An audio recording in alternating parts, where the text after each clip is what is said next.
देखते होता हमारे उड़हिया बैठी के पिपरा के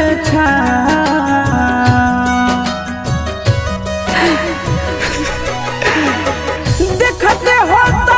हमारे उड़हिया बैठी के पिपरा के रुक रुक रुक अरे टरेनिया रुक रुक रुक रे टरेनिया ले ले चल जनुआ के गाँव रुक रुक रुक रे टरेनिया।